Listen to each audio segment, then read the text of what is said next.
Phone పలకపోతే దురదృష్టం అనకూడదు, network వాళ్ళు లోపం అంతే. ప్రతిదానికి ఇది ఒకటి బాగా జోడించడం, అదృష్టం దురదృష్టం, అదృష్టం దురదృష్టం. ఏమిటి దురదృష్టం? దురదృష్టం అంటే అదృష్టం అంటే కనపడింది అంతే. నీకు ఏదైనా చెడు జరిగితే దురదృష్టం అంటున్నావు, మంచి జరిగితే అదృష్టం అంటున్నావు. జరిగిన దాన్ని బట్టి వ్యాఖ్యానిస్తున్నావు, దానికి ఏమైనా ఆధారం ఉందా? అసలు అదృష్ట దురదృష్టాలనే మాటలు మనం ఎంత తక్కువగా వాడితే అంత మంచిది.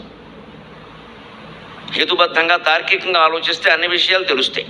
అది మనకి వల్ల కాకపోతే అప్పుడు చూద్దాం మిగిలిన విషయాలు. జన్మాంతర కర్మ ఏదైనా ఉంటే దోసుకుని రానే వస్తుంది. నీ వ్యాఖ్యానాలను బట్టి అది ఆగదు, నీ ధైర్యాన్ని బట్టి అది పోదు, వచ్చేది వస్తుంది. అందుకని ఆయన అదే క్షణంలో అంత చిన్న చిన్న పనులు చేస్తూ ఏదో రకంగా సంపాదించుకుంటూ మనోధైర్యాన్ని మాత్రం కోల్పోకుండా ఖాళీ సమయం ఎంత ఉంటే అంతసేపు కూడా అఖండమైనటువంటి తపస్సు చేశాడు, అఖండమైన తపస్సు చేశాడు. ఇవాళ సాఫ్ట్వేర్ ఉద్యోగాలు సహా ఎవరైనా సరే ఉద్యోగం కోల్పోతే ఊరికే కోల్పోయాం అని ఏడిచి 10 మందికి ఫోన్లు చేసి ఉద్యోగం వచ్చే వరకు నిద్ర పట్టకుండా ఏడవకుండా ఎలాగో నిద్ర పట్టదు కాబట్టి నమ శివాయ నమ శివాయ నమ శివాయ నమో నారాయణాయ నమో నారాయణాయ నమో నారాయణాయ శ్రీమాత్రే నమ శ్రీమాత్రే నమ శ్రీమాత్రే నమ శ్రీరామకృష్ణాయతే నమః. ఏదో ఒక మంత్రాన్ని జపించండి అమ్మా, 3 రోజుల్లో ఉద్యోగం వచ్చి మొత్తం కష్టాలన్నీ గట్టెక్కుతాయి. తపస్సు అంత గొప్పది, తపస్సు అంత గొప్పది. మనకి తపస్సు అనగానే వశిష్ఠుడు, పెద్ద గడ్డం ఇవన్నీ గుర్తొస్తాయి, అవసరం లేదు. కటింగ్ చేయించుకుని కూడా తపస్సు చేయొచ్చు, జీన్స్ ప్యాంట్ వేసుకుని కూడా తపస్సు చేయొచ్చు నువ్వు చేయగలిగితే. ప్రమాదం ఏం లేదు. చేసే వెర్రి పనుల కంటే వెర్రి పని ఏం కాదు అది. ప్రతిదానికి నియమాలు నిష్టలు పెట్టేసి దాన్ని ఎవరు అంటకుండా చేయక్కర్లేదు. తపస్సుకు మూలం ధ్యానం, ధ్యానానికి మూలం నామస్మరణ. వెరీ సింపుల్, ముందు నామస్మరణ. మనస్సును కాస్త వెర్రి ఆలోచనలు మానేసి నమశివాయ అనడానికి ఏమిటి? పైనుంచి ఎవరో దిగొచ్చి అభయం ఇయ్యాలా? శివుడు వచ్చి నీ కోసం ఎక్కడ? మనకంత సీనుందా? అంత చిన్న చిన్న ఉపాయాలు ఉన్నా సరే మనం బద్దకిస్తాం, చెయ్యం.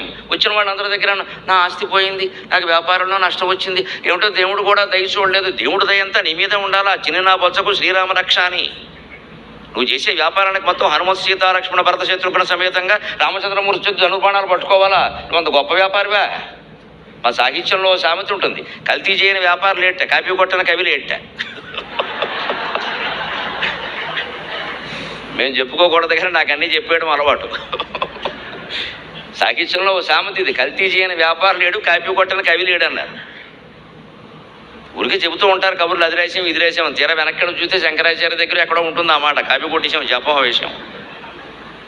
వీలైతే శబ్దమే కాపీ కొట్టేస్తాం, తెలియకపోతే లేదా భావం కొట్టేస్తాం, శబ్దం మార్చేస్తాం. ఆయన మధ్యఫలం రాస్తే మేము శారదూరంలో రాస్తాం, ఏమీ లేదు, అది బాధే. అందుకే అన్నారు కల్తీ చేయని వ్యాపారం లేడు, కాపీ కొట్టిన కవి లేడే. ఈ మాత్రం వ్యాపారానికి ఏదో నష్టం వచ్చిందని చెప్పేసి మొత్తం భద్రాచలం వదిలేసి మన దగ్గర కూర్చోవాలా రామచంద్రమూర్తి? ఆయనకి ఏమిటి పని? మనం ఏమిచ్చాం ఆయనకి? ఆయన విశ్వం అంతా సమాజం అంతా భగవంత్ స్వరూపం కదా. ఏ సమాజంలో ఎవరికేం చేసాం? ఏడుస్తున్నాం కానీ. అందుకని కష్టం వచ్చిన వాళ్ళు, ఉద్యోగం దెబ్బతిన్న వాళ్ళు, వ్యాపారంలో దెబ్బతిన్న వాళ్ళు, సంసార జీవితంలో ఇబ్బందులు పడుతున్న వాళ్ళు అసలు ఆ ఇబ్బంది గురించి ఎవరికీ చెప్పడం మానేసి, దాని గురించి ఆలోచించడం మానేసి మనస్సులో కనుక నామస్మరణ చేస్తే 3 రోజుల్లో తొలగిపోతుందండి. 3 రోజుల్లో 72 గంటలు, నాట్ మోర్ దాన్. ఒక్క నిమిషం కూడా పట్టదు. భగవంతుడి దయ అంత గొప్పది, భగవంతుడి దయ అంత గొప్పది. దాన్ని నమ్మాలి మనం.